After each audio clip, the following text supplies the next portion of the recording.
too. Just some big things at work going on and whatnot. All positive, nothing negative.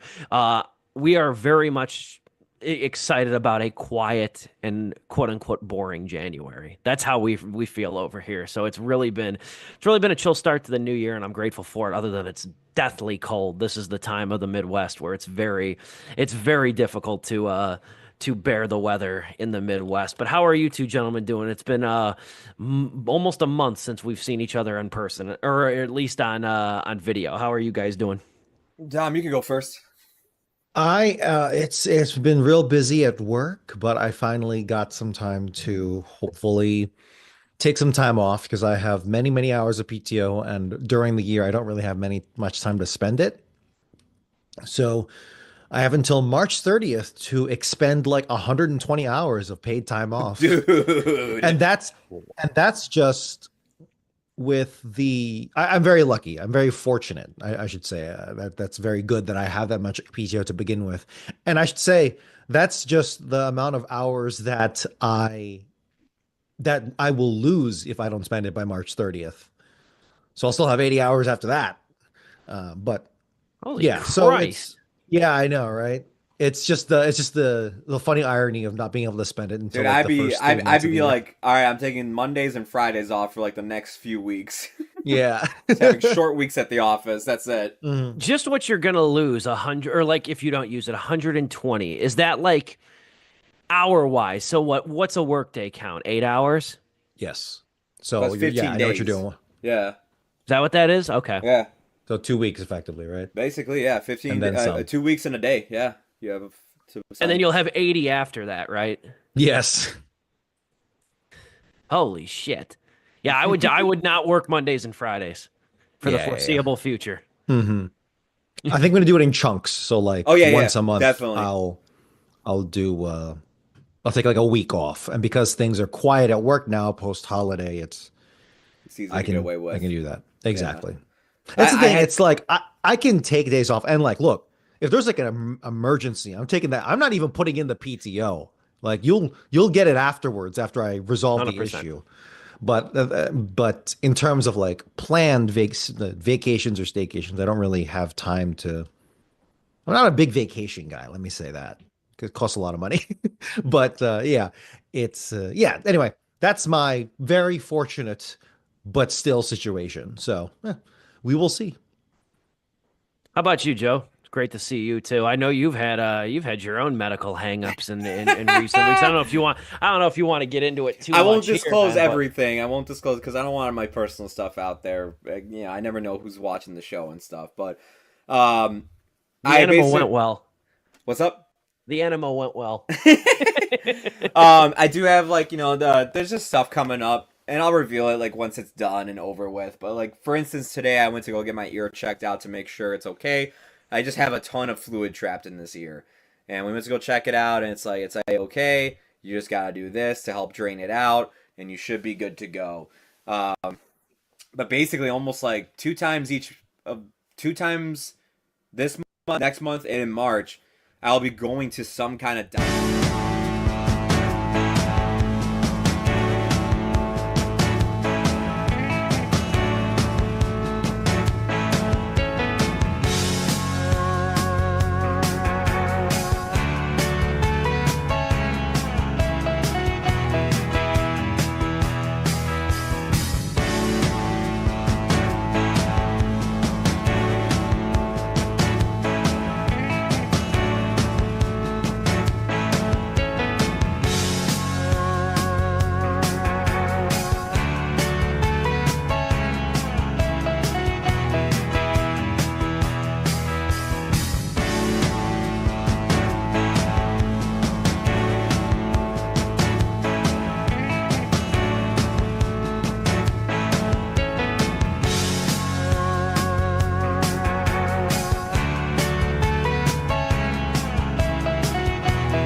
live and online. It's Sleepless with Steve and the Movie Book Club with your host, Steve Pulaski.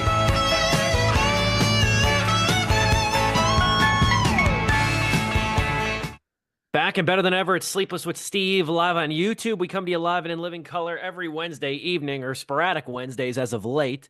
But glad to be here today for one of the biggest shows of the year. We got a full deck today, not only in the show, but as far as the hosts are concerned, too. It's reunited time. It's feel good. Missed last week due to some unfortunate circumstances, but grateful that we are all together once again today. Again, it's Sleepless with Steve, and it's, again, one of our biggest shows of the year, too, because we are counting down our top 5 favorite films of 2024. And this is always a fun time. It's always a kind of little bit of a hectic time for Joe over here. Joe's got the unfortunate situation of having to manage our slideshows that we create for this. I tried to whittle it down a little bit to make it easier, not only to create, but for Joe to show. So instead of 3 slides per movie, we just have 2 this time. Thought about that making it last night. I thought, like, let me just try to make this easier on all of us too, since we're all a lot busier than we were obviously during the inception of Sleepless with Steve. So this is like a part 1 show too, because next week we have our 5 worst movies of the year. And I go into the spiel now, I guess, but I want to ask, just because it feels like as of late it's been a rarity since we've all 3 of us been on. So before I launch into my opening spiel about our favorite films of the year and kind of just do a brief recap of 2024, how are you doing today, Dom? I'm doing okay. It's a lot of taking care of folks and even just moral support because this past weekend, my dad, who is on vacation with his lovely wife, my mother, in Japan, he found out that, man, American crab really is imitation crab, and the stuff that they serve in Japan is real, and he's allergic to it still. Oh So God. he went into anaphylactic shock, and that was a time for my mother. But regardless, Holy thankfully he sh- was surrounded by 2 retired nurses, so he was okay, and they got him help right away. So he's doing fine. He's recovered. He's walking around again, drinking sake and all that good stuff. Probably lost $1,000 in Pachinko machines. No, I'm kidding. He surprisingly he actually is the least gambling out of everyone in my family, but he he's doing well, and it's just dealing with that, dealing with this cold snap that we are now on the other end of. I'm sure Joe can relate that. Other than that, just taking care of folks and taking stock of the new year. So yeah. How about you, Joe? Oh man.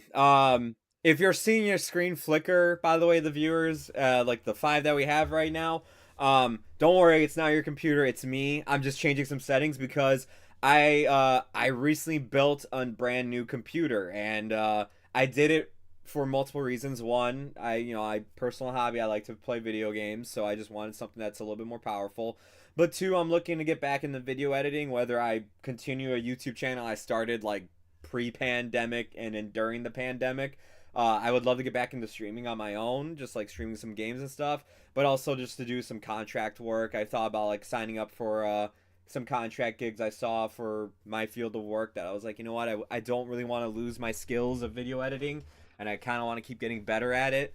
It was something I was really passionate about growing up, so I was like, just want to make a whole new computer and really kind of pursue that. And also, I mean, it also helps with the streams for Sleepless, where now it's so much smoother. So if you saw your screen flickering, that was just me making final adjustments because there were just some things that I just noticed. I was like, oh crap, I didn't do that, because I spent all day yesterday getting everything back to normal, because unfortunately all the data I had saved regarding Sleepless, like our stream format, our screens, everything got lost. So I had to like dig really far deep into some old files, but also just kind of like rebuild a few things as well.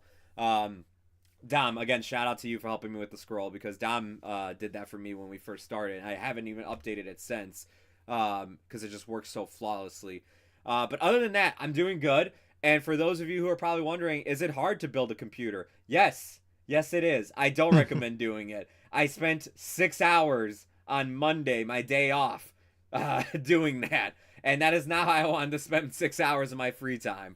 But if you live in the Illinois area, or if you have it's called Micro Center. If you have a Micro Center near you, If you order all the parts through them for $100 more, they'll assemble it for you, guaranteed. And if not, you'll get your money back.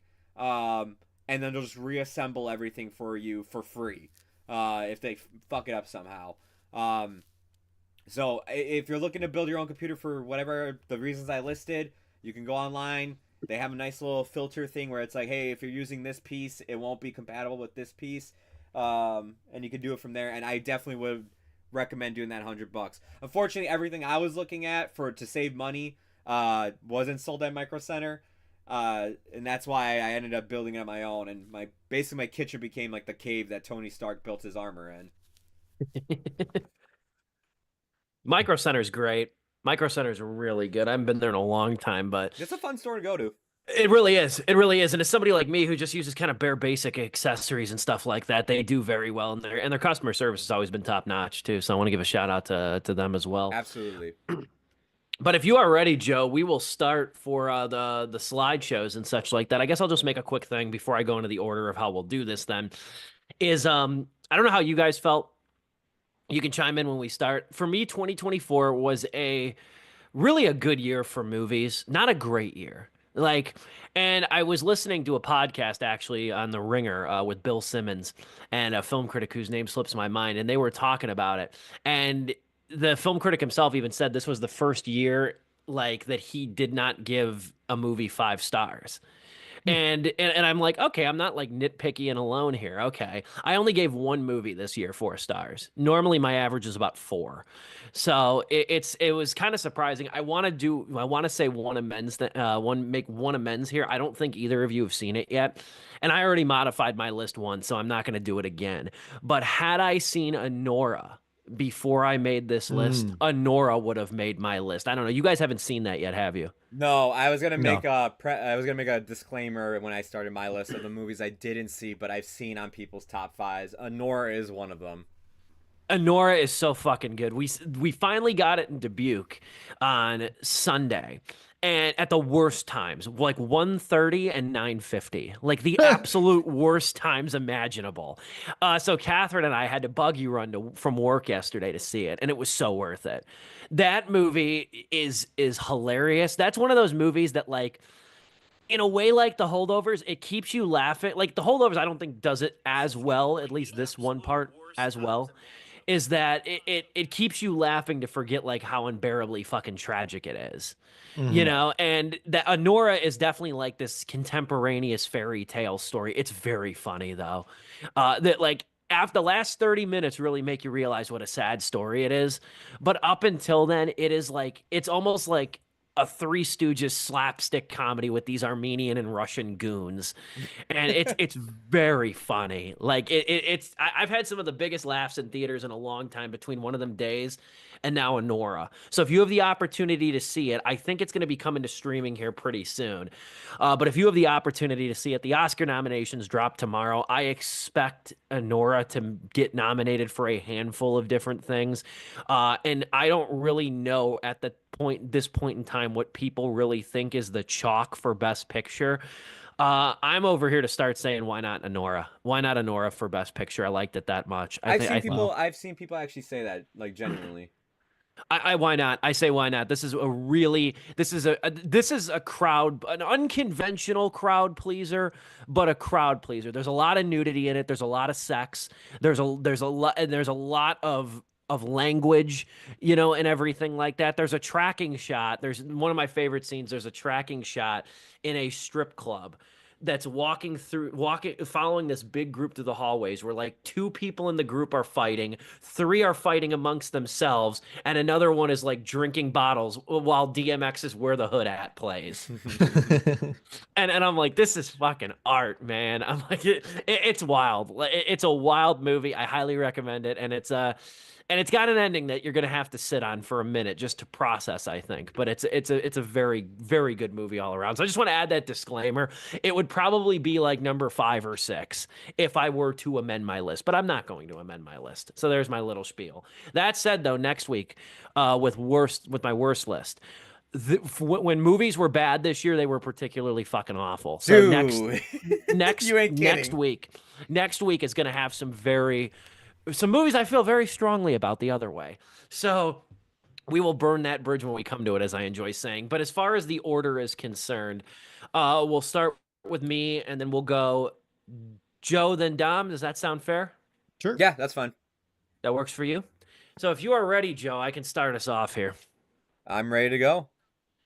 All right, we start our list. We're each counting our five favorite movies of 2024, starting from five, working our way backwards. Starting with myself, my number five movie of 2024 is a movie called Dee Dee. This was a real low key gem that came out right at the ass end of August. So it was like a really nice nightcap for the summer. It's directed by a guy named Sean Wang. The first thing I'm going to say about this movie is that it feels like another version of Bo Burnham's Eighth Grade. Huh. The protagonist of this movie, though, I want to make sure I get the details right. And this kid named Isaac Wang, he's 13 years old, and it's loosely based off the writer director's life. And essentially, he's a Taiwanese American eighth grader. He comes from a very traditionalist family.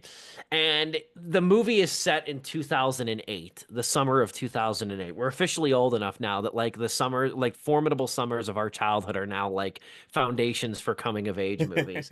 So that was something to reckon with while watching this. But this movie, it's kind of like Boyhood and it's kind of like eighth grade. The way that this movie is in its hyper specificity focuses on this era in time where social media is just starting to be relevant. In this movie's case in particular, it's YouTube. And essentially, the kid, his name is Chris. He goes by the nickname Dee Dee. He lives in California. Basically, the movie revolves around him, like getting acquainted with YouTube and the internet, kind of grappling with this like internalized racism in his predominantly white community, and then also kind of finding himself. He loves skateboarding and he likes making videos of himself skateboarding. So he winds up trying to like befriend a group of kids that's a little bit older than him that are skateboarders. They're like high school age. He's like in eighth grade.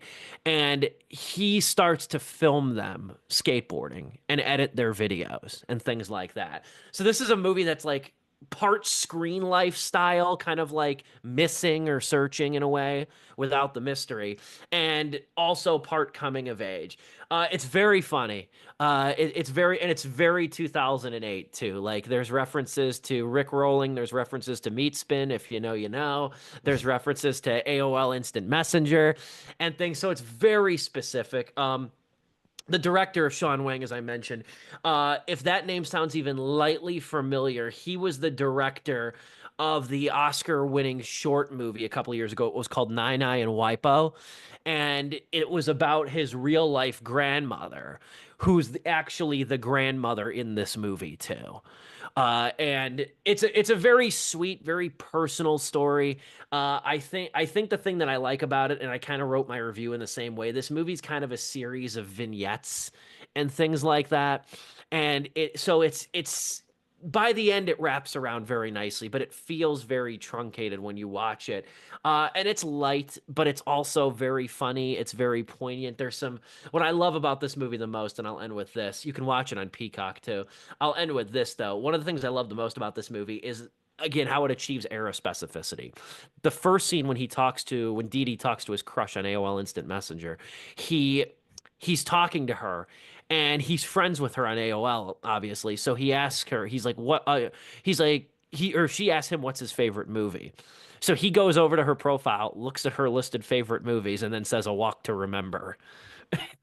And it's just little things like that that make you smile. I think this is one of those movies that is a real uplifting way. It was a real uplifting watch overall that I think a lot of people can relate to regardless of background, especially kids like us that probably grew up on the internet around that same time or started to learn how to navigate it right around there. And there's a lot of definitely boyish things in this movie that I was telling Catherine because I will admit this movie probably does work better for men than women. But Catherine enjoyed it, and I did tell her, I said, some of these moments in this movie was just guys being dudes, and I love it. And I absolutely love it. So that's my number five favorite movie of 2024. It's a movie called Dee Dee, now streaming on Peacock. Oh, a minute. There we go. It's one of those movies that I constantly saw trailers for, like just through smaller films that either were reviewed throughout the year or just whatever. and I was like, I should check that out, and it just slept. It just kind of just went on by, and I just was like, oh crap, I forgot to go see that. It was not out very long. Yeah.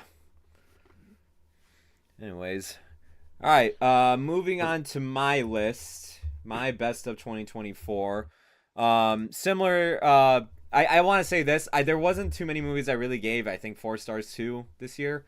Um, I'm really trying to think. I think maybe 2 or 3 of them. So if you know what they are, they're gonna be on this list. That's obvious. And I will say this: as good as those movies were, the top 2, maybe even top 3, they sometimes just change places from time to time. But everything else, like, I thought was either just really good or just very good, just like, whatnot. Nothing excellent or above. I think 2023, I just had such a blast at the theater for some reason that I was just blown away by so many films. This year, not to say there wasn't amazing films. No, there was. But there was just something about 2023. But anyways, moving on. My best of 2024. My number 5 pick is Conclave, directed by Edward Berger, and you can watch it currently on Peacock. What I loved about this movie, and unfortunately I wasn't on Sleepless to review with you guys that week. I think I was out of town or something, whatever it may have been, sick, I don't know. But what I love about this movie is, like, the idea of it, like, being a political thriller drama in the year of an election as well. You're kind of just thinking, oh great, like, we got to deal with another one of these movies. Just how people were kind of looking at Civil War as well, where they were just like, oh great, out of all the movies that are coming out this year, you're gonna release this during an election year. However, even though, like, people were getting tired of election stuff and everything before this movie came out, this movie had a really unique spin to it by focusing on the Vatican. And I think it brings such a great new perspective to just the political thriller in general. If focusing on these cardinals and having to vote on the new pope is such a different type of process and a whole different system than our U.S. political system or any other form of government. What I really loved about the film as well is that, yes, there are, like, conservative and more, liberal cardinals within this church and everything that want to take the religions in different ways. Some people want to be more welcoming to the LGBTQ community. Some of them don't. Some of them want to be like, hey, you know what?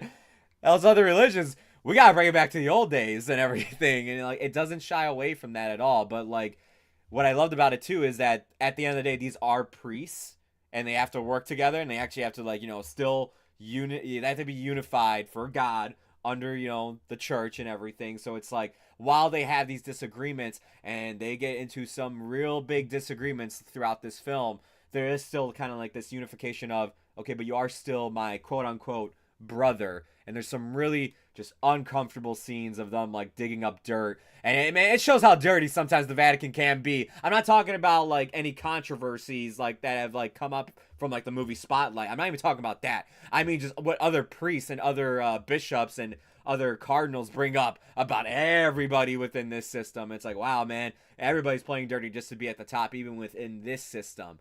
Another reason why I love the film, too, there's this whole thing where it's like, it's the Vatican and they can't leave the Vatican throughout this whole voting process. So anytime they got to have these secret conversations, they got to be, they're in, like, hallways and staircases. Sequestered. They have to be sequestered. Yeah. The minute they hear, like, a door open or, like, a squeak, they, like, peek their head over the railings. They're, like, checking behind them to see who it is. It's the Vatican. There's tourists coming by. There's little school, like, classes happening.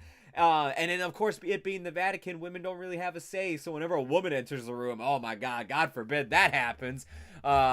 So it brought a whole new perspective. It's something that I love to see also. As somebody who went to Catholic school as well, it's just great to see this, that, like, everything we've been taught about how this operates, it actually was very respectful of that, and it did it from beginning to end. I was like, yeah, this is what I learned in school and how the whole process was. This is actually, like, really accurate. And it's great to also, I don't know if you would consider this a faith-based movie, but it's good to have something that's faith like this and does talk about what the teachings of God and Jesus are, but it doesn't, not necessarily spoon feed it to you, but try to glorify itself, that, the films that Steve often reviews and gives 1 star from time to time. It was great to get something like that, especially with the ending that we get in this film, which I think is a really shocking choice of an ending to pull, but I do love where it goes, and I think it's so good. And last but not least, Ralph Fiennes, one of my favorite actors ever. And this is probably top 5 performance for me from him. He was absolutely fantastic for me. So number 5 for me is Conclave. You said you said God forbid they let a woman in, and it's like, well, they're all there. They can vote on it. Like they can decide that. That's what they're there to do, kind of. I know, but like the minute it's like the nun walks in, like, sister, be quiet. It's just like, Yeah, very fascinating movie. Felt like a John Grisham novel too. yeah, Like that's what I Yeah, liked about it. It really felt like a novel on screen, and I love it. I think that's another movie with the and Oscar it was a nominations novel. coming. Yeah, it was. Yeah, I think another one. I think another thing with the Oscar nominations coming tomorrow. I expect to see that movie pop up quite a lot too. yeah. Mhm. I definitely see Berger getting a nomination. The movie itself, I think Fiennes is going to get a nomination. Wouldn't I think surprise it's me if gonna a be. couple others. I agree. And actually, now I'm thinking about it, it's like I bet you Conclave is going to be that one movie that all the other mainstream film people are going to be like, "What the hell is this movie?" It's like, "Oh, this is just the Oscar bait." And I'm like, "No, no, go watch it. Like, Well, it's actually pretty damn good." well, and the funny thing is, I could see there's 3 movies I could see having the most nominations. I could see The Brutalist, I could see Anora, and I could see Conclave. I could see all 3 of those Mm. being among the most nominated because I could rattle off probably 7 awards Anora could get right now. You It sucks know, that Conclave feels like the most boomer out of all of them. I But know for a movie that's like that is kind of Oscar baity in a weird way, it's still really good. yeah, Like, exactly. But and if you look at one, just do one quick glance at the cast, it's like, you know, but don't do that. Please don't do that. now I take 5 Conclaves before another Green Book. So Oh boy. All with right, that, I guess D. it's my turn. Yeah. Okay, so my number 5, Joe, you get through all those anti-spoilers? Yes, I did. Okay. My number 5 is Late Night with the Devil, directed Okay. by the Cairns brothers. Cameron and Colin Cairns, available via Hulu. Yeah, man, this is a lot of things for me personally. On top of just being a pretty damn good movie, especially a really good Halloween movie. I don't know. I didn't see any talk this past Halloween, but I am hoping that this becomes a Halloween classic because my God, this is I such threw a it on for Halloween this year. yeah, man. This is such an entertaining, engrossing movie, a period piece, a found footage movie, which can be so hokey at times. It's either like instantly hokey and dumb or absolute cinema, and I'm very glad that this was the latter. Additionally, this feels very analog horror. Back in our review, I talked a ton about how this felt like YouTube coming to like the genre of analog horror with Local 58, with Gemini Home Entertainment, and all the other big ones. Kane Pixels' Backrooms. I am. It felt like this was coming home. All of that energy was kind of coming home to roost in a very small way because this is absolutely an indie film. It made box office 15.5 million. That's a pretty modest amount, but a good solid amount for its budget, which is not listed here. But I think it's felt like it made its money back. Either way, the thing is that this movie has so much fun, at times campy, but at times genuinely unsettling horror for some for a horror movie in modern times that isn't, you know, it's not schlock, but it has that feeling, that look of schlock.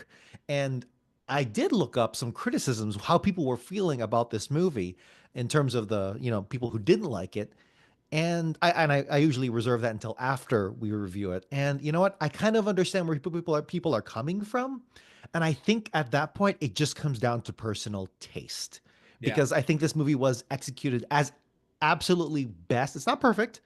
And I'm not saying if you didn't like it that you don't know what we're talking about, but I think that it it's as best as it could have done it with its premise, in my opinion.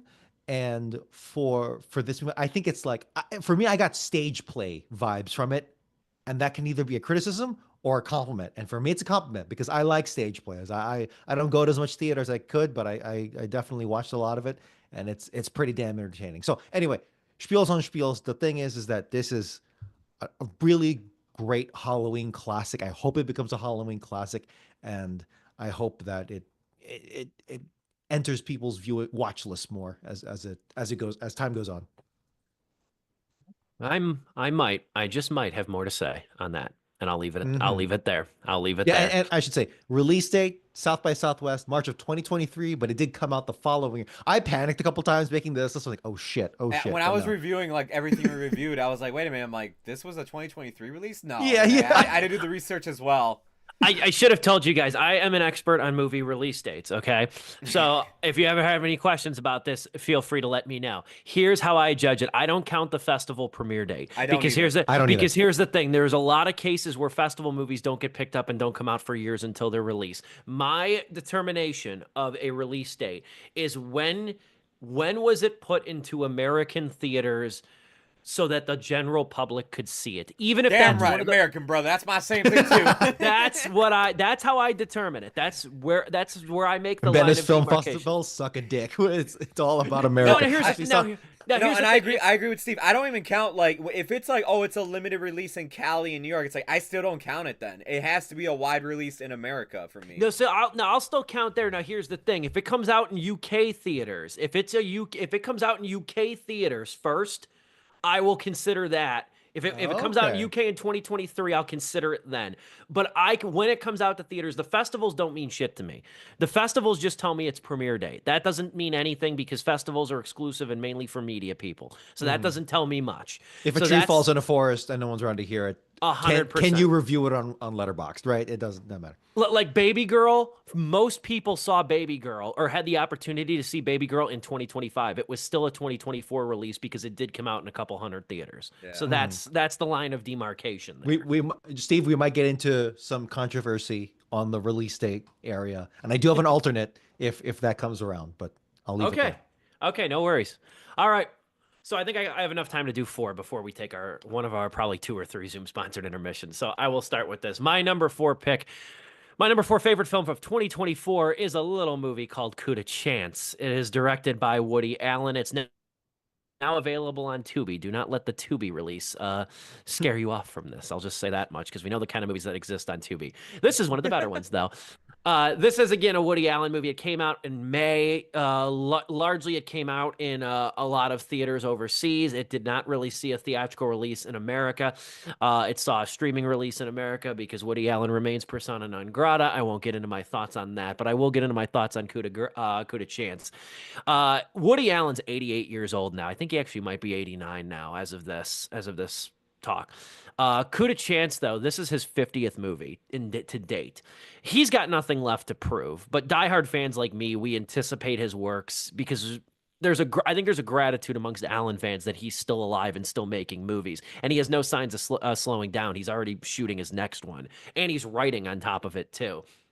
But this movie, though, this is his first French language movie, too. He's made a lot of movies in France, but he's not made one that's entirely in French. So there's no recognizable American actors. They're all French or German actors in this movie. Basically, the plot of this movie involves a woman bumping into an old high school friend who winds up confessing to her that he's always had a crush on her. Well, she's married.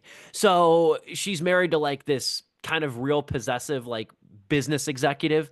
So they start having lunch together and that sort of evolves into an affair. And this is one of those movies where like I don't really know how far to go without getting into spoiler territory, but I'm just going to say that there's a looming threat of violence in this movie. Affairs rarely end cleanly. So there's a looming threat of violence in this movie. There's a lot of parallels too. If you're an Allen fan like me, there's a lot of parallels to his movies like Match Point, which had a love triangle too. It's got humor, but it's got a mix of murder, which is kind of like crimes and misdemeanors too. And it's also got a little bit of a cynical edge to it in some situations. But overwhelmingly, this is a very optimistic movie. This is a movie that really made me feel Allen's age in a big way. Not a bad way, but a big way, because this is a movie where a lot of the conversations between the two leads are about just like the miracle of being alive and the miracle of finding people that you really like and fall in love with and being lucky to have that. And it's with Allen getting older, he's usually one to kind of like question these things and like question the reality of these things and question relationships. But it's like he's at a point in his life where he himself is really grateful, and I think that kind of reflects how we devoted Woody Allen fans feel about him too. One other aside too. This is his fifth fifth consecutive collaboration with a cinematographer. I think one of the best working today that gets ultimately really little credit, I think, because he works with Woody Allen. His name's Vittorio Storaro. He is a really excellent cinematographer, and he's even made some of Allen's more recent movies that were weaker, better by their visuals, like Wonder Wheel, which came out alongside Star Wars: The Force Awakens, if I'm not mistaken. But he has a real love for like saturated colors. And in this movie, he plays with lights and shadows in a really unique way that I just find very interesting. And I think is just a really cool touch to this movie. Yeah, I highly recommend this movie. I love that it's on Tubi, so it's free for people to see. Because I had to rent the damn thing back in May. But I highly recommend this one. I think it's a really, really sweet movie. And despite its kind of airiness, again, there is murder involved in this movie. And the last 20 minutes do put you in a chokehold, but it ends with a big laugh. And it's really skillful. It's really skillful. Alan doesn't make a lot of thrillers. He's made I think he's made one other one, Cassandra's Dream.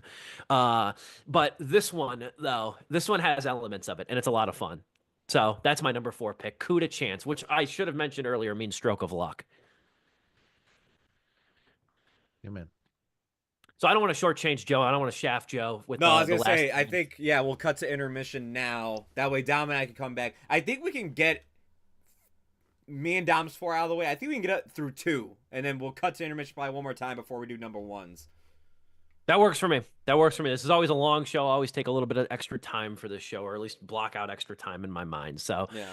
so we will be back. Joe's got his 4th favorite film of the year to reveal, as does Dom. I can't wait. We'll be back with the best of 2024 show right here on Sleepless with Steve in just a couple of minutes. Learn more about our services. McCormick knows unbeatable flavor. So we created Flavor Sealed, so spices are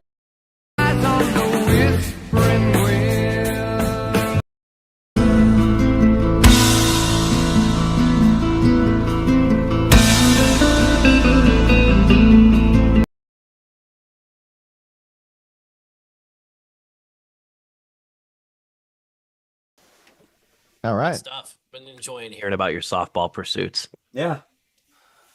Good stuff. Gang's all here today. We're ready to talk Will and Harper, brand new documentary that is currently streaming on Netflix, was released in the middle of September. This was kind of a festival darling over at the Sundance Film Festival when it premiered back in January before being acquired for Netflix. Also had a very limited theatrical release. The movie was directed by Josh Greenbaum. That name sounds familiar. He's been pretty prolific over the last couple of years, too. He directed Barb and Star Go to Vista Del Mar, and he also last year directed Strays, which Will Ferrell was also a part of, loaned his voice to that one about the stray dog comedy. So Greenbaum's been pretty active. This is his third documentary. He did one on James Bond and one on the Dana Carvey show. So he has been pretty prolific and just pretty well-rounded, I would say, for his career. This movie has a very compelling premise right from the jump. Essentially, the movie revolves around Will Ferrell and his friend Harper Steele. Harper was born Andrew Steele and was a writer on Saturday Night Live from about 96 to 2008. So Will Ferrell describes the relationship he had at the time with Andrew, working on SNL, how Will Ferrell was kind of a little bit of an outcast on SNL, but Andrew would write different things for him. Well, eventually, time passes, and shortly into the documentary, Will Ferrell gets a letter from now Harper Steele saying that she has transitioned into being a woman. She's now transgender, come out of the closet, and is now living life as a transgender woman. So Will Ferrell decides not only to go back and reconnect with her because they haven't seen each other in a long time, but also take a 17-ish day road trip across the United States. And this is really the road trip aspect of this movie is really because Harper Steele, to quote Charles Bukowski, kind of lives like the laureate of American lowlife. Loves going to dive bars, loves like seedy, like greasy spoon restaurants, things like that. Just like quintessentially, broad shoulder activities, like not only dive bars, but also like going to basketball games. It's a big show today, and we are back. Sleepless with Steve live on YouTube. Best of 2024 show. Our favorite films of 2024. Our 5 favorite films of 2024, I should say. I just gave my 4th, Coup de Chance by Woody Allen. I want to hear what Joe's 4th favorite movie is of the year. Well, Steve, my number 4, you said you're going to say some more. You might be saying more about it later. Well, I'm gonna say more about it right now. My number 4 is Late Night with the Devil. You can watch this on Hulu or Shudder. I believe now it is on Hulu, like for a limited time. So definitely take advantage of that if you can. Everything Dom was saying about this movie, Late Night with the Devil, I can basically echo it. This is a new cult classic for me for Halloween. It's mainly due to how well the set is done, man. I mean, this set just screams like creepy pastas, all this stuff of like, hey, were you up that night when we were watching Jack Sawyer and he brought the devil on TV and everything? Were you there when that happened? Like, it just reminded me of that so much, but also the fact that the whole late night special is actually filmed on Halloween adds to it as well. I thought this is one of the most creatively like done horror movies recently. To come up with the idea of like not only doing it just basically like Dom was saying, it is a stage play essentially because it all takes place in one location, literally on a stage, a TV station stage, where you typically see like late night shows on. It's all done there, and it's all done through like kind of just found footage throughout the whole way through. It even starts out like a documentary where we have Michael Ironside narrating Jack's whole career and what eventually led to the night that he brought the devil on air. There's genuinely creepy moments. I mean, my favorite thing about this movie is that the longer it goes on, the creepier it gets. It's like the documentary starts, it's like it's Michael Ironside, he's telling you about his career and everything, and it's just like, oh, yeah. And then Jack went into a forest with a bunch of guys that were a bunch of CEOs. Okay, and then like he met his wife, and then like, and then his wife died, and then mysteriously, and all this stuff, and it's just like, okay, what the hell's happening? I mean, look, hey, I love the bear because of all the Chicago references. I love when they say Skokie, Naperville. I love when they eat an Italian beef on screen. I love when they talk about the Bears and the White Sox and the Cubs. So you damn right that I get giddy when I watch this movie, and they're saying the exact same thing, especially when they get a little reference to what's his name? Oh my god. Svengoolie. Svengoolie. I almost said Scamboolie. Yeah, a little Berwyn shout out in the movie. Little Berwyn shout out. There's I think they mentioned New York, I think once, and I'm like, oh yeah, this takes place in New York. I thought this was happening in the Chicago theater. Everything else, I can echo of Dom's, but the one thing I want to just definitely add on to myself is David, and I always mess up this man's last name, but David Dastmalchian. I think he kills it in this movie, man. Yeah. This is my favorite performance of his. I loved him as Polka Dot Man in the Suicide Squad. I even loved him in just the small roles he has in other horror films. Not a good horror film, but the Boogeyman. He's in there for like the first 10 minutes. Kills it though in that first 10 minutes, literally. I would love to see more from him in more horror movie roles, especially something like this, because it is a complex character to play. And I think really the only problem I have with this movie, and I very much tell anybody that's watching right now, go watch a review on it and definitely check the movie out. I think the only issue I really had with the movie is I didn't buy into the found footage parts where it was black and white and it was like somebody following around with a camera. That just felt too staged, which is unfortunate because everything that's actually done live, like it's like, okay, this is like happening on someone's TV screen right now, felt so real, and it felt like perfectly like recreated for late night television. That was my only criticism of it, and it often brought me out of the movie because it just made me go like, oh yeah, I am watching a movie, compared to the times where it's staying and focused on this TV show part, and I'm like, extremely quick comment. I think they just didn't have the balls to just point a camera down for like 2 minutes. I think they didn't have the balls to do it. It sucks because I legit think that would have been so much better. I think it would have been so great if it's like in the documentary part, the first 10 minutes, Ironside mentions like, oh, like, there will be times throughout this, like, that footage will be out of focus, or it will be a camera just pointing at the set, but you will hear people off screen, and we will do our best to like visualize it, or like put subtitles on screens of what they're saying, because I think it would add also to the mystery of the movie of what was really going on behind the scenes, like on set. Again, that's how I would have made the movie. That's not the movie we got. The movie that we got is directed by what's his name, Colin, the Cairns brothers, Colin and Cameron. However you say that. Yeah. It's directed by them, and I still think they did a fantastic job because if they didn't, it wouldn't be number 4 on my list. Very well Amen. said. All right. My number 4 is none other than the Vaporwave Classic Challengers. Oh yeah! Yeah, man. This was a hell of a journey. Everyone was joking that this was going to be like the polyamory movie, but this was far from it. This was honestly a pretty damn simple, straightforward, but hard hitting character drama. Which is, it's like, damn, if Lifetime movies could be this, I would be not just watching it nonstop. If they had the chutzpah and the balls to actually go this far in terms of its ability to craft and tell a story like this in such a in your face way, hell yeah, I'd be all over that. No, this is three characters. Really, I think that's really it. It's just three characters thrust into a very unique relationship, and it's all permeated by tennis. And I have to really hand it to Luca Guadagnino. Uh, Joe, expert. Can you how do you say that? Guadagnino. Guadagnino. Incredible, Luca Guadagnino. I wanna personally give thanks to him, and I think the world should be thanking him. There is literally no other way you can film a tennis ball being hit. It's been done. Like every single shot of every single way you could possibly film a tennis match done in this movie. It's over. Literally no other movie can be done. King Richard is so lucky that it came out before this movie. That no, dude.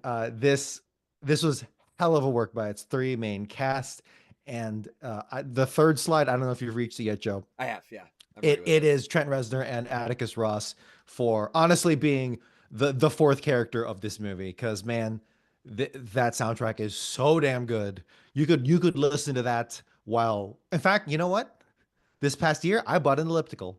I bought an elliptical bike, and it's downstairs.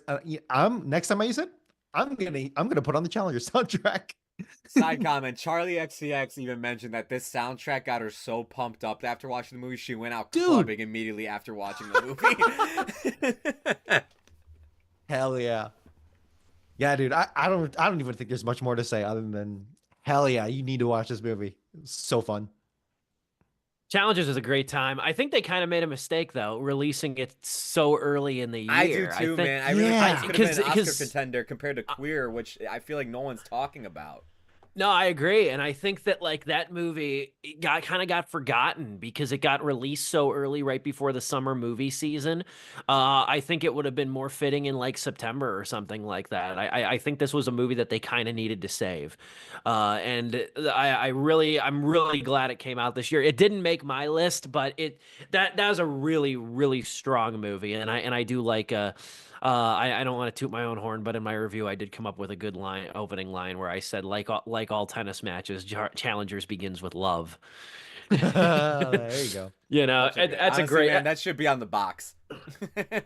Luca Guadagnino, man, too. Shout out to him because, like, I give Richard Linklater a ton of credit, deservedly so, for being a very, I think, one of American cinema's most diverse actors in terms of the projects he takes on.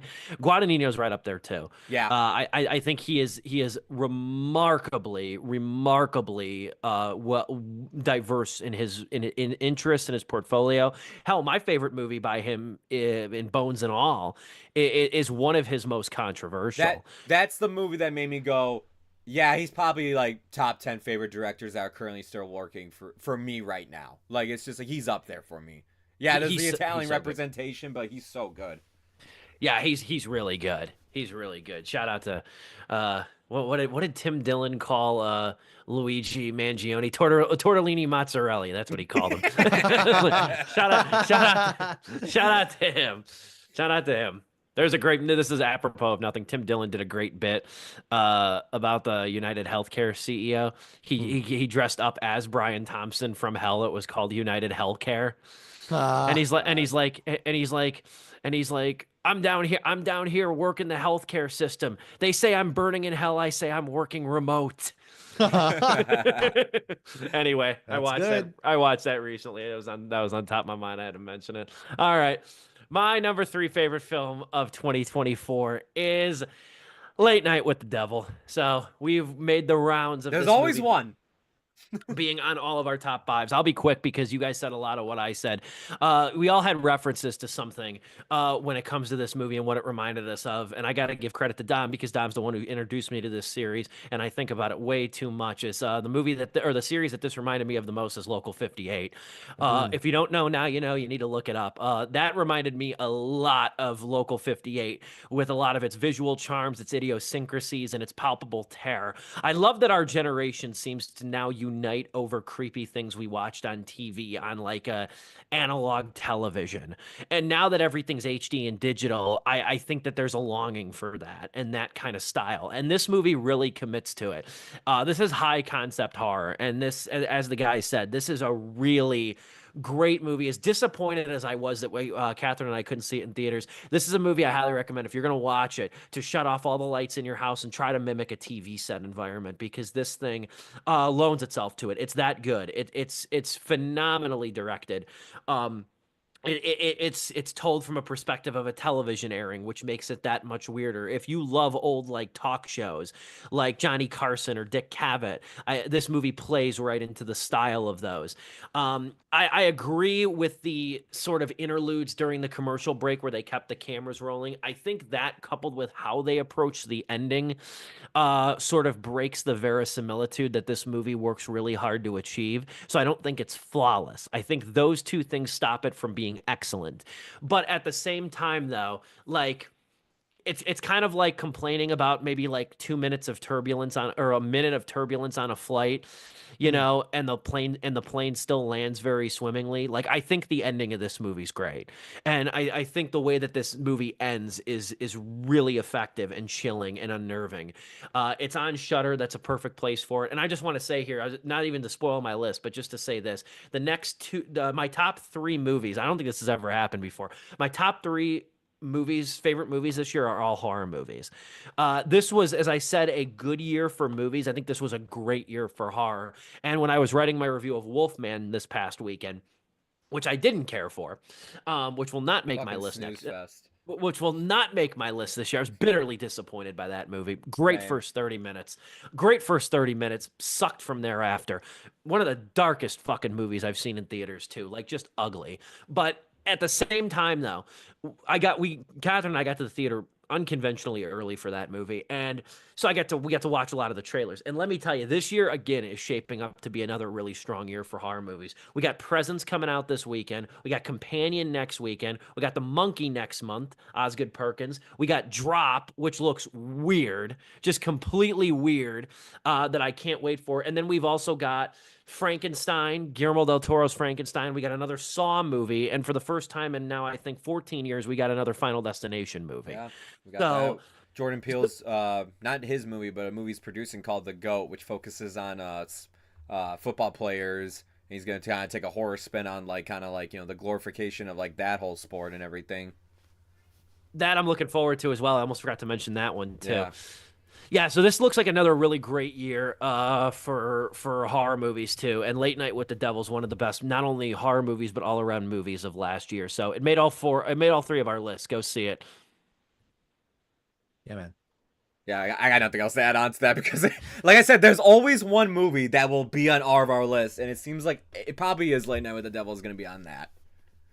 So, but we'll see, because maybe my number 3 will be on your guys' list. Probably not. I think I was the highest. I gave this the highest because I was really geeking out about this movie. My number 3 movie is Dune Part 2. This was the first 4-star movie for me that I gave last year. And for the longest time, I thought, oh, this is going to be the only 4-star movie I did until the next 2 movies. Man, I've watched this movie at least 5 times now. I saw it 3 times in the theaters. I watched it 2 times at home, and I'm going to be showing it again to a friend who just watched part 1 and wants to watch part 2 because he wants to get ready for the 3rd film, Messiah. Every time I watch this movie, I just end up loving it more and more. This is I hate to say it, but like, yeah, this is what I wish, we can get back to with like some science fiction movies. But everything wants to be Star Wars now, and Star Wars can't be Star Wars today. They're still fun movies and everything because other sci-fi movies, but I love this kind of science fiction. I love going to a world like this and learning how a world works. That was probably the thing I loved most about reading the book, and it goes into great detail about that. I also love just how much of a better sequel this movie is, because Doom Part 1 was nowhere near being in my top 10 the year it came out. Hell, I wouldn't even know about top 15. I just thought, like, yeah, it's a good start, but, like, hopefully Part 2 is what the book is known for, and I can only hope it's that. And yeah, Denis Villeneuve, he brought it here. Everything that I loved about the book was here on the screen. I even think just the cast did a better job playing their characters as well. Especially Skarsgård, his character to me, he's so good. I should actually hold on. I meant to say, hold on. Let me rephrase that because I said Skarsgård and I realized wait a minute. I'm not trying to talk about what's his name? Stellan Skarsgård, Bill Skarsgård. No, I meant Stilgar, the character played Oh, by Javier oh. Bardem. And I'm like, wait, no, hold on. He's my favorite character in the books, and I think his whole character is one of the more complex ones, especially reading Messiah right now, and I can't wait to see how Denny adapts that, because the thing I love about Doom Part 2 is that it takes the liberty of knowing how the books play out eventually, because I'm sure that Frank Herbert didn't have the foresight of where he wanted to take this eventually. Especially, just like, some things that he may have regretted down the line, or just fans have said like, that wasn't the best thing to do with the plot. Because the way this movie ends is very different from the book. For starters, and this is the big one, Zendaya's character is not, she actually ends up staying with Timothée Chalamet's character. So like, Chani and Paul actually end up staying together at the end of Part 2, despite him marrying the queen. They stay as like a secret lover and everything. She doesn't walk out on him and everything. So that's like a major change to that character. And reading Messiah is like, dude, I don't know what he's gonna do, but I can't wait to change, because everything he changed about this movie from the book, I think, is better. Especially reading Messiah now, it's kind of like they're not really doing anything with this person, and I kind of see why now in Part 2 you made these changes, because this will probably help develop that character better. So just my respect for this movie has grown just because of now just reading the future books. I'm like, oh wow, like Denny's actually playing this whole thing out. Yeah, I absolutely love this movie. It's a beautiful looking movie, and still to this day, while it's not my number one movie of the year for 2024, it has my favorite scene of 2024, and it is the scene where Paul Atreides walks into the council of all the other Fremen and just basically tells them that he is the prophet that they've heard about and everything. It's such a commanding part. It's also when the character takes a complete 180 for the worst. But Timothée Chalamet completely owns that scene, man, and it's one of my favorite scenes of the year. There were so many memes of the person being like, I leaned forward during this scene. No, like, dead ass, that was me in the theater. I literally remember hitting my recliner and just slowly sitting up like, holy shit, Denny is cooking here, bro. Yeah, Dune Part 2, my number 3. Very well said. Very well said. Another great director, too. Yeah. Dom, if you can't tell from the blue of my face, you're ready to go. All right, here we go. My number 3 is Poor Things. Now, Steve, I know we had talked about the release date. We watched this. I went back to your video, our live video log, or when streaming on your channel. We talked about this on January 31st of 2024. So I think this counts, even though it came out on December 8th of 2023 in the US. This is a 2023 movie, but I'll accept your argument. Okay, thank you. I do have an alternate prepared, but if we'll accept it. You're okay. You're okay. It's a great movie. If it wasn't a great movie, I'd be pissed. It's not on merit. It's all based on the quality.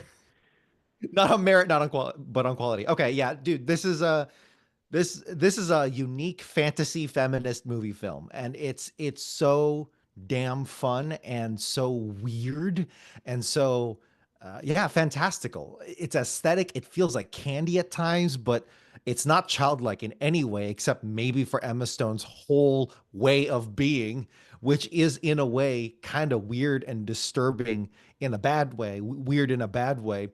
Uh, but but then you pair them up. It's so weirdly gothic and so freaking funny at times. It completely runs the gambit of emotion for what is honestly a really interesting and engaging journey, chock full of metaphors, but also a lot of messages right on the nose, and a lot that you don't even that just slip right past you. So in all so many ways, this was a hell of a movie that I very much enjoyed. And honestly, look, Emma Stone for she won Best Actress. There's not much I can really add on to there. But man, Mark Ruffalo makes this effing movie, dude. Mark Ruffalo makes this movie. He is so funny as a bumbling idiot of a man.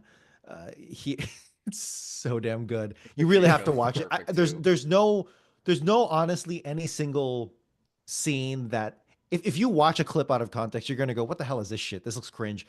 But if you watch it as a whole and you really get into its world, my God, it's hilarious, man. Dude, when Mark Ruffalo is going to Emma Stone's going, his like mouth is like half full of his own spit and pompousness. It's like, you hoard yourself. You hoard yourself. And he's just like on his knees and just completely broken man. It's like, yeah, dude, I was with this movie well before that, but I was absolutely with it there, man.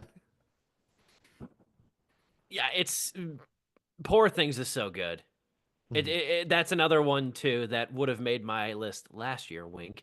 That would have made my list last year had I seen it on time. That movie too. There's so many quotable moments in that movie. My other personal favorite, the one is not really socially acceptable to say out of context on the show, but the one line I love in that movie is when Ruffalo finds out that Emma Stone Bella has had money the whole time, and she's like, God gave it to me in case of emergencies. This whole trip has been a fucking emergency. The scene on the friggin' cruise ship too is absolutely hilarious. Like when I've seen people bring it up like on Reddit and stuff, and people talk about Poor Things, and I'm surprised how little that gets mentioned. The gambling thing, the Mhm. gambling money he wins, that was one of the funniest points of that movie. That's another movie where it was like I mentioned to Nora in the beginning, where like I knew the cocktail napkin premise of this thing, but I didn't know where it was gonna go. And I love being in that position, especially when a movie's acclaimed. And that thing was just a complete ride. Like Lantham, it's and I feel like they're similar too, where Lanthimos, like Sean Baker, who made Anora, they're gonna Mhm. continue to make a lot of great movies. But I feel like Baker's Anora and Lanthimos's Poor Things, they will be the one that for which they're most remembered. Yeah, That that because I feels think right. it's their most accessible movies, and I think it's their most universally appealing, but it doesn't sacrifice what they do well as filmmakers. Exactly, yeah. Because then Kinds of Kindness came out this year. Lanthimos did that like triptych movie, which was decent. But I'm like, the whole time I was watching this, I was like, Mom, Yorgos is being weird again, or Yorgos got out of the asylum again. You know what I mean? I'm like, okay, now he's back to his old shit. You know what I mean? Where it's just almost good, but Poor Things is phenomenal. That was a 4-star movie for me too. My number two favorite film of 2024 is The Substance. Mhm. This was such a ride. This was another movie that was like, didn't know a whole lot going into it. Really glad, so I don't want to spoil much of it. This is another one I think that you're going to hear the name come up a lot for the Oscars. I think that this one will get quite a few Oscar nominations, deservedly so. I want to mention this, and I mentioned it in my review on Sleepless and my review at stevepulaski.com, is that I think one of the coolest things about this movie, because so much has been made about it. I personally, selfishly, one of the coolest things about this movie was that it was distributed by Mubi, M-U-B-I. And I've talked about it sparingly on the show, but Mubi was one of the first movie social networks I was a part of. I joined it back in 2011, and that was when it was just a social network. It had a forum, it had movies that you can log and rate and list. It's still around today in that iteration, but it's more of a streaming service than a social network. Whenever I bring it up to people, I always say it's letterboxed for real film snobs.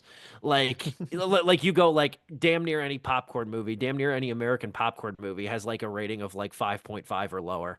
Um, out of 10, but Mubi taught me, and I've actually made some like online friendships that I still have today because of that site. So it was really like almost in a low key emotional sense to see that logo pop up before a movie as I age near 30 years old and joining that when I was in high school, to see that movie is behind one of the best movies of the year and is getting its just due acclaim for it. But beyond that too, Demi Moore, I think she has a real tangible connection to the character of Elizabeth Sparkle in this movie, as a woman in Hollywood that was cast in everything and then kind of cast aside, and then you have Margaret Qualley, who has been on a real tear this year. She was in Yorgos Lanthimos' Kinds of Kindness. She was also in Drive Away Dolls. She is every bit Demi Moore's equal in this movie. The two play so well together, and they're not really in the same scenes with one another by virtue of the plot of this. I think this is one of those movies too that's just I love when a movie like this is it's so confident in its premise, and it doesn't mind getting dirty and really disgusting, because the way that this movie goes is disgusting and dirty and ugly. This is one of those movies that you really cannot watch the same a second time. I think you'll enjoy it, but I think so much of this movie's greatness hinges on when you first watch it and you're not prepared for the visuals you're going to see. So I think that this is an excellent film, top to bottom. I think that it's also just really been kind of like it's gonna be dissected for years, from a feminist perspective. I feel like this is kind of like the Cronenberg version of Showgirls, in a way, and I love that. There's a scene with a fried chicken leg that's probably one of my favorites in the movie. It's Oh, absolutely dude. revolting, and the way that that's explained then later, and how like the choices one of them makes has a consequence on their like other self, I think is also really riveting. Um, yeah, I loved it. I loved it. I don't want to ruin it, but I have one question about the premise, that I think it kind of loses itself a little bit in sort of why anybody would want to take the substance in the first place. But that aside, though, I think that this is a really strong movie, and I'm glad that everybody I've recommended this movie to has loved it and has caught the wave of this thing. So that's my number two. It was tough because I thought about Late Night with the Devil being my number two, but I had to put The Substance in because this is one of those movies too that I really haven't stopped thinking about since I saw it. Really glad to have seen it on the big screen. So it's number two on my list, deservedly so. Sorry, hold on. I saw the Zoom thing popped up, so I'm like, okay, yeah, perfect timing. Actually, we're going on to number two here. Okay, yeah. So, for me, my number two is also The Substance. Oh man, look at that. Maybe we will have another one that we all have on our list. We'll see. Yeah, dude. I wish I was here for this review because this is another one that I unfortunately missed with you guys. Because I absolutely love this movie. This was a 4-star movie for me easily. I was blown away by this movie, man. I had no idea what I was walking into, and I want to keep it the same for any viewer at home that's watching this. If you don't know anything about The Substance, keep it that way. I'm gonna tell you this: you need to know these three things. One, Margaret Qualley and Demi Moore give some of the best performances this year. In fact, Demi Moore gives the best performance of her career. One that I'm really hoping that, I mean, she won the Globe for it. I wouldn't mind if she won the Oscar for it because I thought she absolutely killed it. And you can see why this role relates to her so hard while you're watching this movie. Two, and this is kind of giving away what this movie is, but the body horror in this movie is very, very disturbing. It caught me. I was gripping my seat. I was covering my mouth, not from like I was about to puke, but like going like just like kind of grossed out by it and everything. It's next level, man. It gets crazy the longer the movie goes on what they do to the body horror elements of this movie. And the last thing I'll mention is just the look of this movie. it's filmed in such a cool and crazy way. They use wide angle lenses with Dennis Quaid for some reason, but it just kind of adds to how batshit crazy that character is. Um, there's also a really creative thing they do with the set, involving Demi Moore's character's house, and how that slowly changes throughout the film, and they do just do some really creative stuff there. The set in general, I thought was really cool what they did there, and I thought it was just filmed so well done. The director here, Coralie Farget. I hope I'm pronouncing her name correctly. Fagay. Farget. She's French, right? Ah, she's Fagay. French. Ah, oui, oui.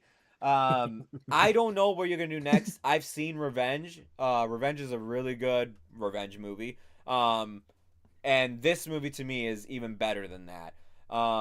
I can't wait to see what she does next. To me, this is a movie that I think is defining her career. It's a defining moment for her, and I'm hoping that it leads so many other studios to look at her and go, "Yeah, give this woman whatever she needs for a budget, because she can make some really damn good movies, man."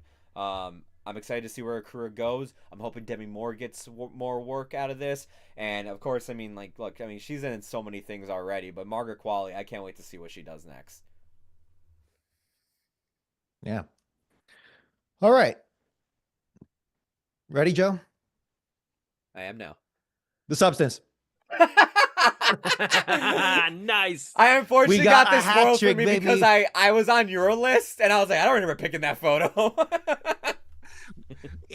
We got a Sleepless with Steve hat trick here. I think we've done it once before, maybe. I don't But know. this is that rare movie where all three of us in unison go, a woman's not gonna take the number one spot. Anyway. No, dude. This, I mean, look, I can just echo what these two fine gentlemen said.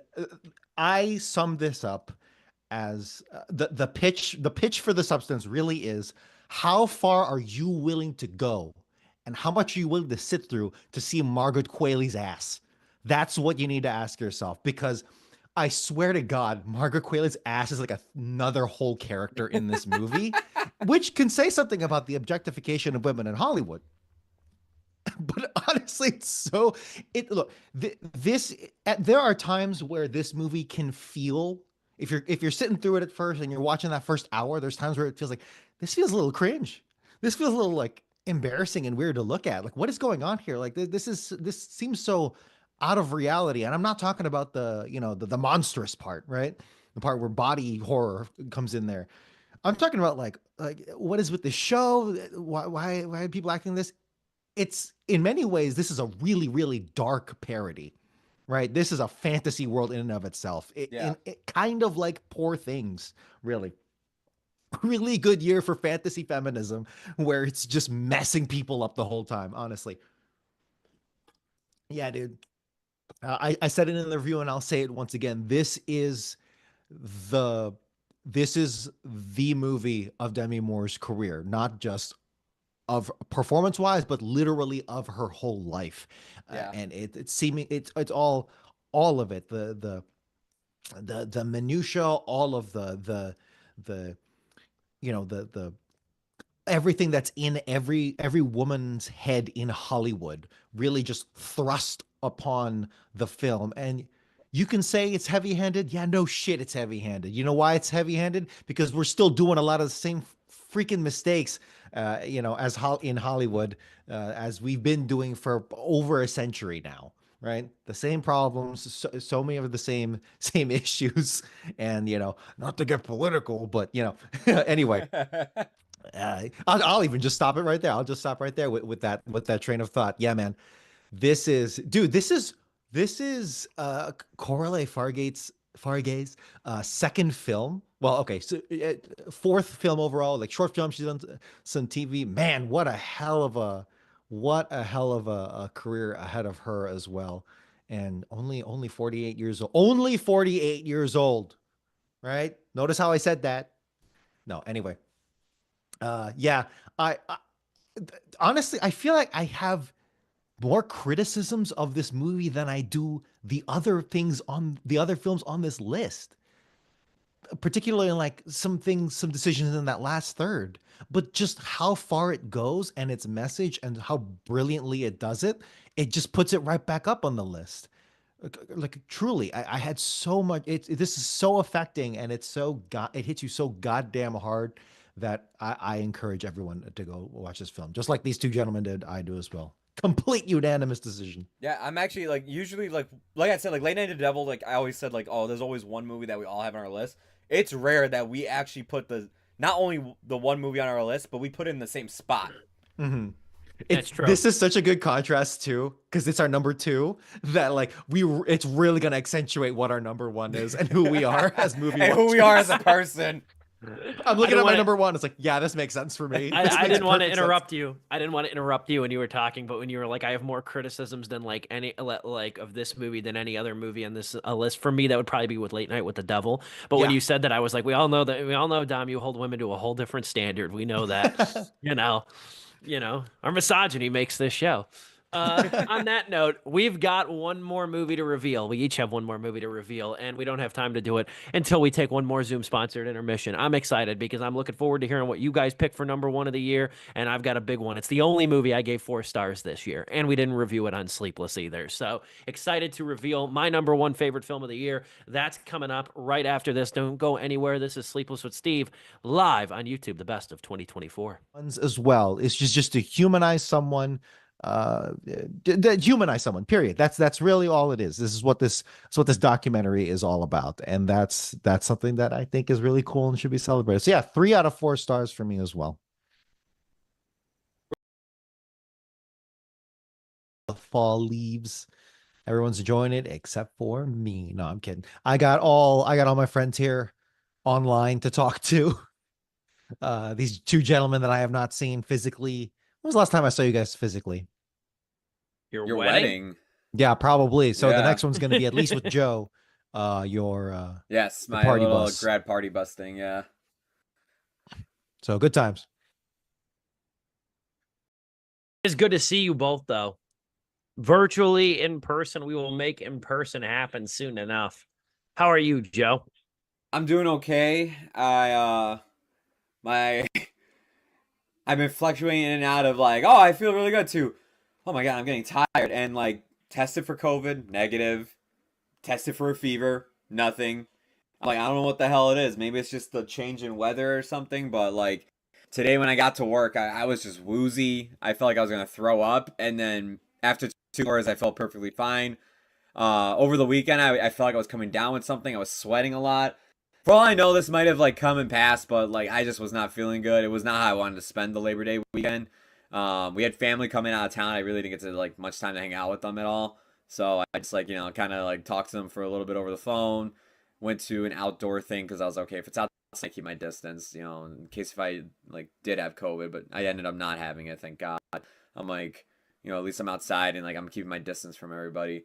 But yeah, it's been going good. And then yesterday, a while back when we were doing sleep, we used to do softball on Thursdays. And then I used to be with a team at where I used to work at, which was in Wien. And now I'm just doing one with friends. It's a co-ed league, and we had our first game yesterday. First 2 games because they're double headers every night.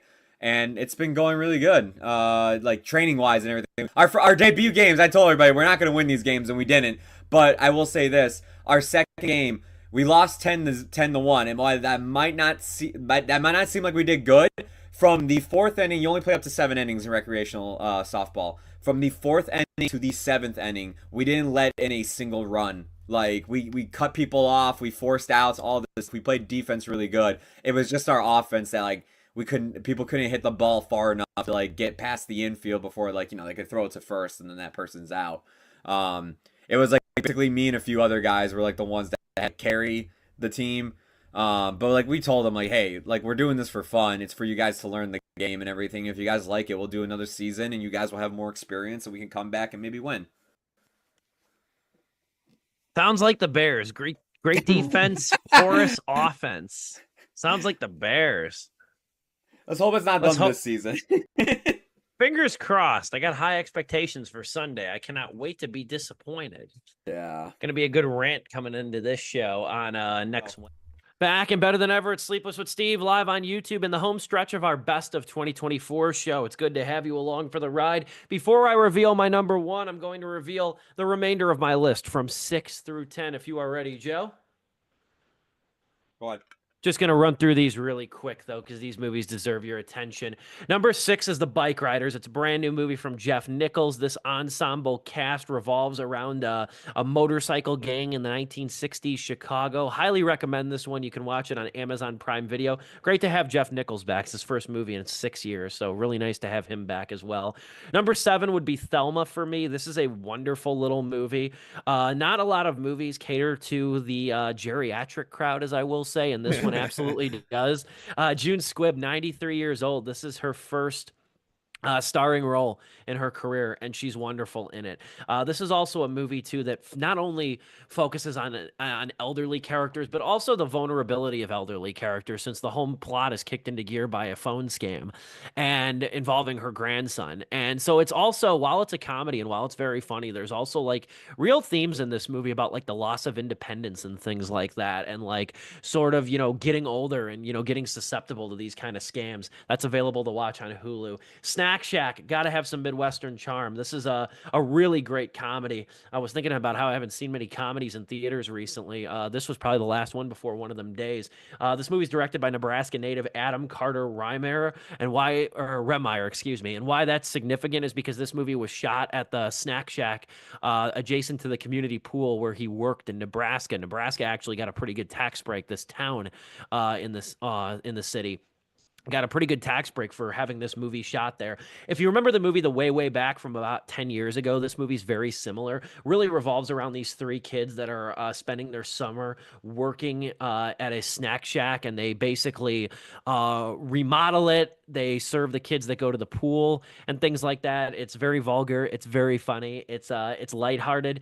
It's got a couple of really powerful moments though too. And also LaBelle, his first name is escaping me, but if the one actor in the movie does look familiar when you go to look this movie up, his name is Gabriel LaBelle. He was also in Saturday Night that came out this year too.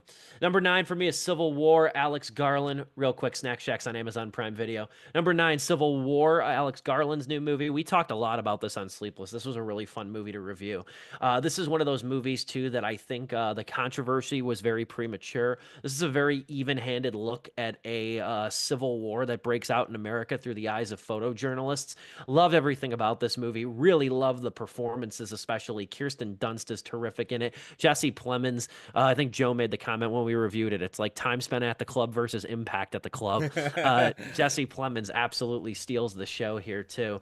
And then number 10, I had to modify my list actually after I saw this movie. I loved it so much. Unfortunately, it's in theaters right now, very limited theaters. And streaming will be coming soon. It's a movie called The Last Showgirl. Very similar to how we were talking about Demi Moore in The Substance. This movie stars Pamela Anderson as a 60-year-old showgirl for the Vegas show Le Razzle Dazzle. And basically, the movie revolves around the show. She gets word that it's going to be in its final 2 weeks and it's going to close here very soon. And so the movie revolves around her sort of final 2 weeks at the show. She's friends with a cocktail waitress played by Jamie Lee Curtis. The show's technical supervisor and producer is Dave Bautista. And these 3 are such an I've seen the trailer for this. Okay. trifecta of characters in this movie. Jamie Lee Curtis has like a phenomenal, sad, but also empowering dance scene in this movie that's so damn good. To the song that slips my mind here, I think it's Blondie. It's a really great dance scene, though, in this movie that is one of many great scenes. Total Eclipse of the Heart, excuse me, Bonnie Tyler. Excellent movie, though. Gia Coppola directed it, too. The Last Showgirl. Look for that on streaming. That is another terrific movie. So with that, I'll go to my number 1 here. My number 1 favorite film of 2024 is a little movie called Long Legs. This movie Directed by Osgood Perkins, similar to if your name is Rose Glass, the director of Love Lies Bleeding, which was originally my number 10, not The Last Showgirl.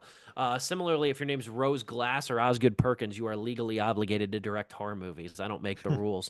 Osgood Perkins found his calling in life because this movie is twisted. A lot of people have made the comparison to Silence of the Lambs, and that is true. There's a lot of Silence of the Lambs in this movie.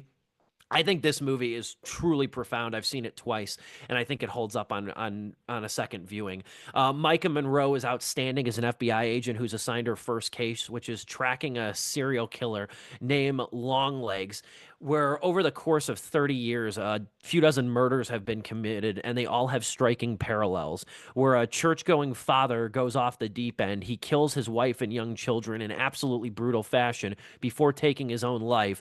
There's never any forensic evidence from anyone outside of the home at the scenes of the crime. The only connective tissue is the presence of a birthday card with a quoted message on it, signed Longlegs. And that's pretty much all you need to know in order to get sucked into this movie. Nicolas Cage's performance in this movie, I see it's been kind of divisive.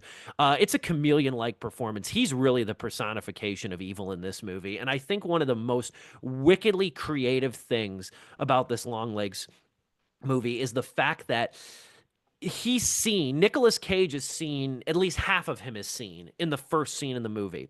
And then he turns up relatively early in the movie.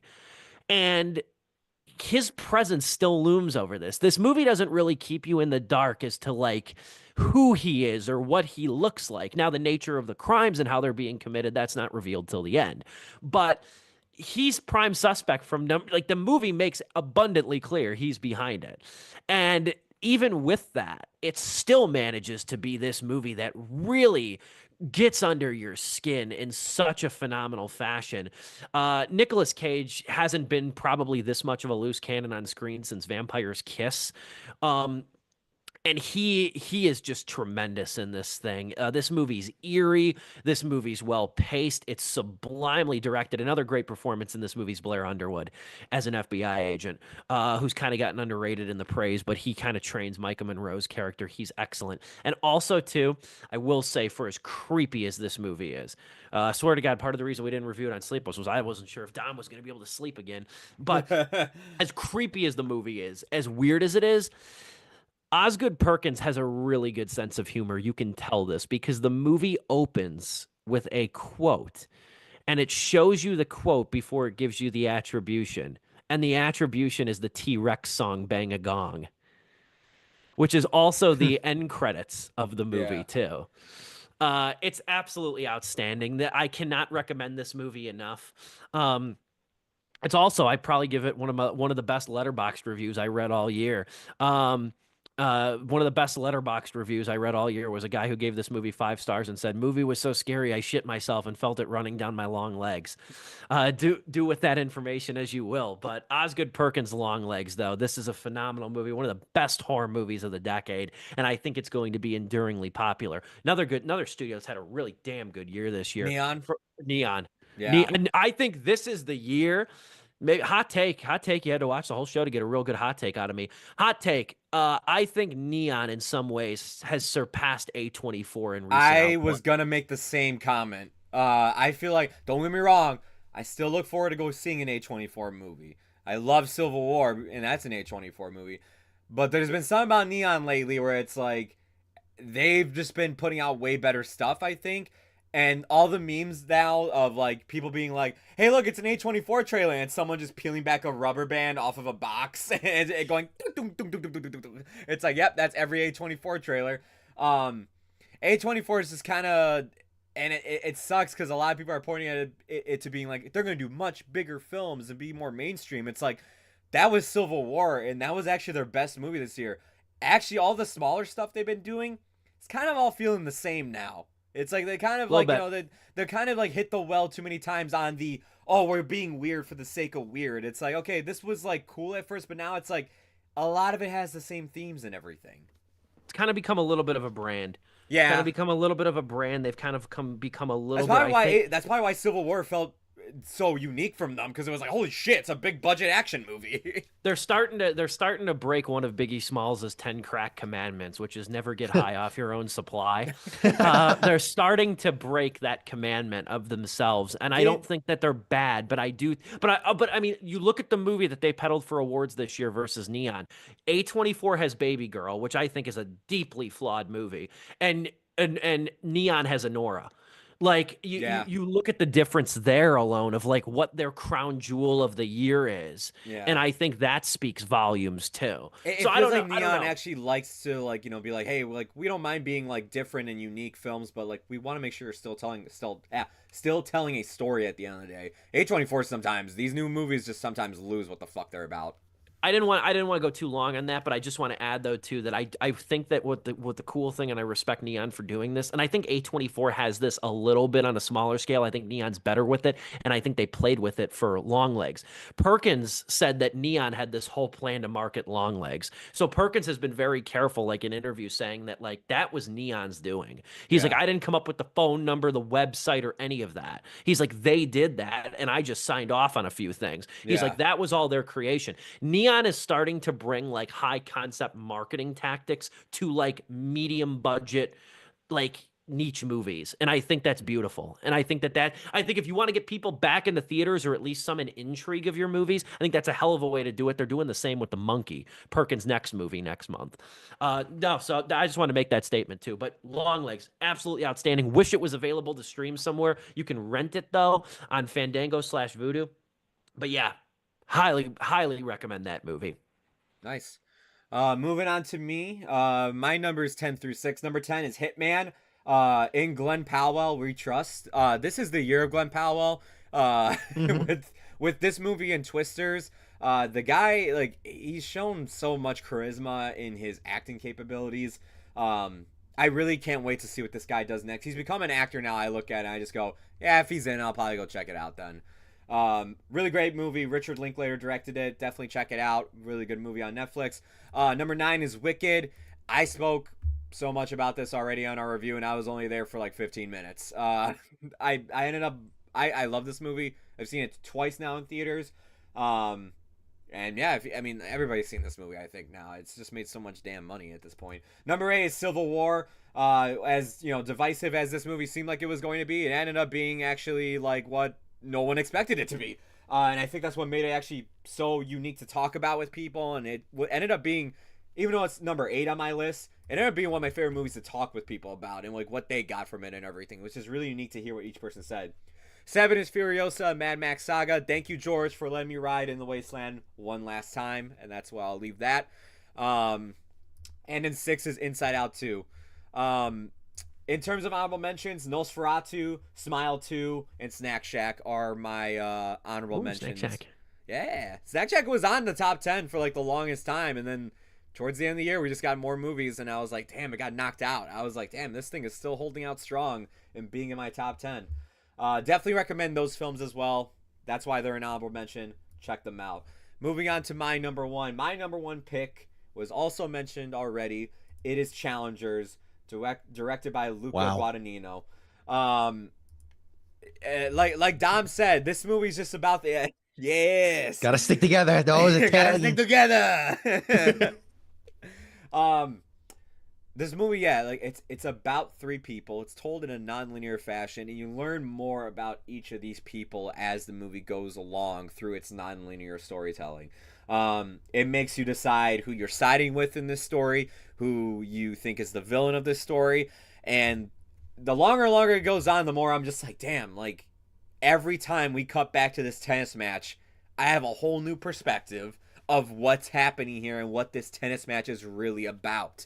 I think it's shot so beautifully. Like John said, there's no other way they can shoot a tennis ball now. There's also this great shot of them underneath. It's a shot underneath the tennis court. And it's just such a cool ass shot, man. I mean, that whole final sequence is intense. And done to, of course, yes, like you were saying, Trent Reznor and Atticus Ross's score, which is just done so damn good in this movie.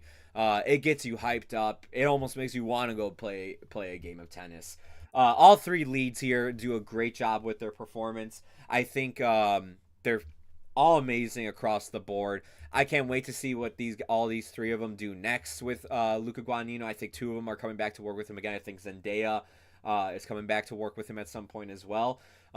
It's a real shame. I mean, I haven't seen Queer, and I meant to preface it with this as well before I got to number one. The three films that I've seen on so many people's lists, actually four, that I've seen on so many people's lists and I haven't seen. Honora, The Brutalist, Flow, and Queer I've seen on people's top 10 lists. Unfortunately, I didn't see any of those because, hey, at the end of the year, there's just a lot of stuff to go and see and catch up on. And also the holidays on top of that. But if you have time, definitely catch up on all the movies we mentioned here and where they're streaming at. And definitely catch up on my number one pick, Challengers, which is streaming on MGM+. It's a very, very good movie. Very well said. Really enjoyed All your right, list, here we Joe. go. Good stuff. My number one. Oh, sorry. Wait, actually, hold on. Honorable mentions. Honorable mentions. Yes, yes, yes. In no particular order. I'm just going left to right here. Is Wicked. That is, childhood musical come to life that I had never seen before, but very much enjoyed, and it absolutely delivered. Ariana Grande is just the perfect perfect manifestation of that character. No notes there. Hitman, absolutely. Year of Glam Pow. He's got, to quote my friend, he's got the juice. He just has the juice, and I agree with you. You can't quantify it until you see it. Drive Away Dykes, billed unfortunately as Drive Away Dolls, as I'm sure that they had to. That is an awesome gay comedy, which pairs Geraldine Viswanathan, yes, with Margaret Qualley's ass once again doing a fantastic job. No, I'm just kidding. No, it's a really fun gay comedy that they're doing a trilogy of, and Yeah. I am totally down for that. Apparently the sequel stars Aubrey Plaza. Man, I'm totally down for that one. Wild Robot, that was a really, really fun, really, it's kind of that Pixar magic that we miss, that we really want from our Pixar movies again. And That's actually another one I see on people's lists, and I Mhm. forgot to mention. I didn't see that as well. Yeah, man. Monkey Man, that's basically if John Wick was more focused and had a political message. Love it. Absolutely love it. This is Dev Patel essentially just writing political fantasy fan fiction for himself. If like he was in India and could like do whatever he wanted to his enemies, it's like hell yeah, Dev Patel, I'm all for it, all in on that. And then of course Will and Harper, really fun movie that kind of goes to far from a perfect film, but man, it's kind of a documentary that you just kind of need to just ease older family members who mean well, maybe onto the topic. And who can do it better than Will Ferrell, right? I'm excited All to right, see here what we your go. number one is, man.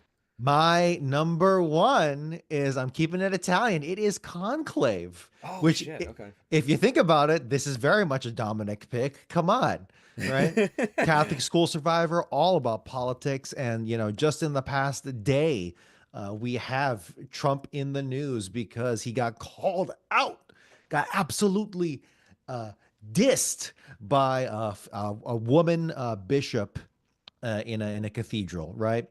And which is funny because her message wasn't even a diss. It was more just like, hey, make sure you treat people with kindness and love and think about them as well. That's all it was. But anyway, yes, Conclave, in absolute, Joe, I'm echoing pretty much everything you're saying here. An absolutely engrossing political drama.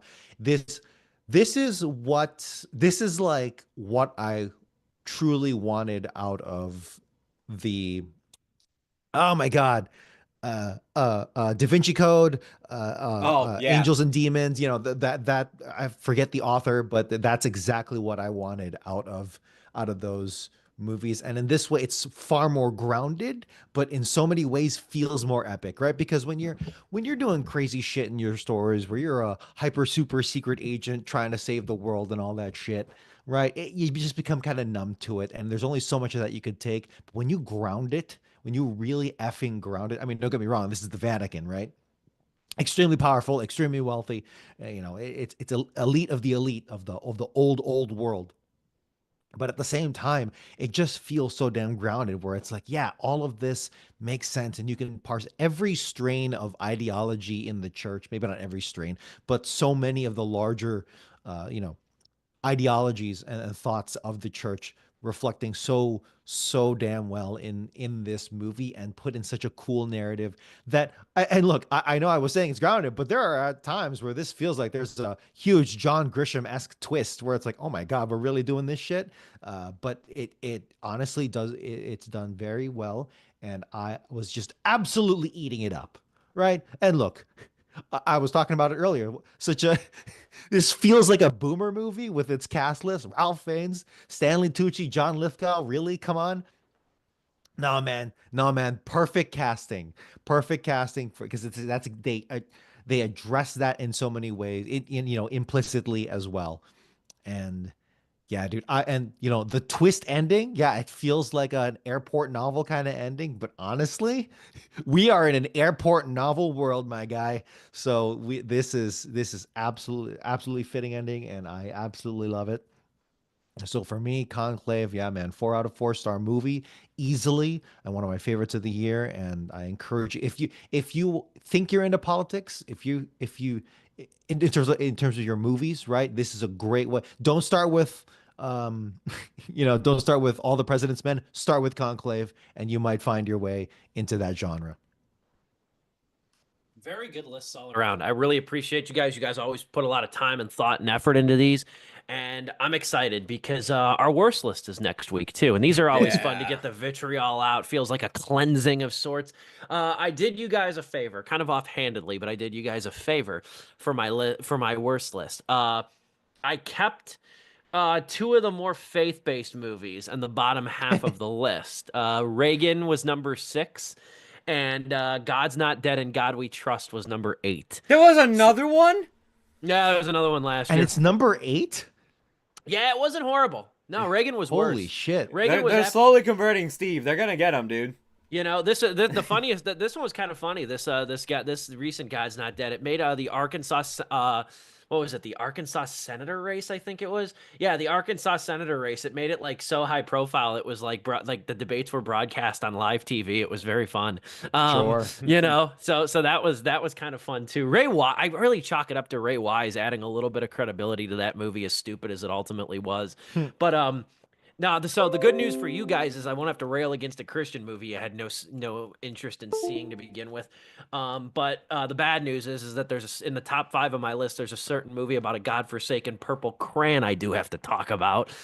So that you're not escaping a rant of that one. I didn't make us review it on the show like I initially There's planned. a movie for me too that we kind of talked about it tonight. I won't say what it is, but it was mentioned tonight on how we're feeling about like certain things and like the studios and whatnot.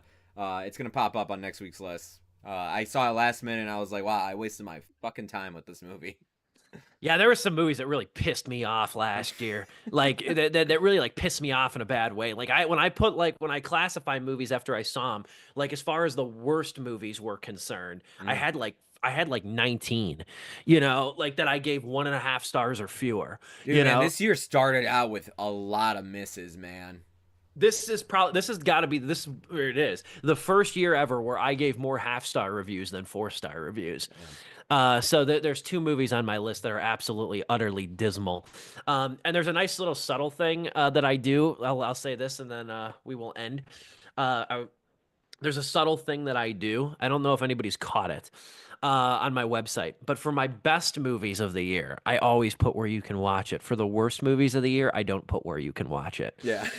You know, so that's my little bit of like spitting water back at Shit Cinema. So we're next week. It's our top 5 worst movies of 2024, the worst of the year. Looking forward. These are always our 2 biggest shows of the year, and the Oscar nominations get revealed tomorrow too. So I guarantee there's going to be, at least on our side for chat, there's definitely going to be a little bit of activity there.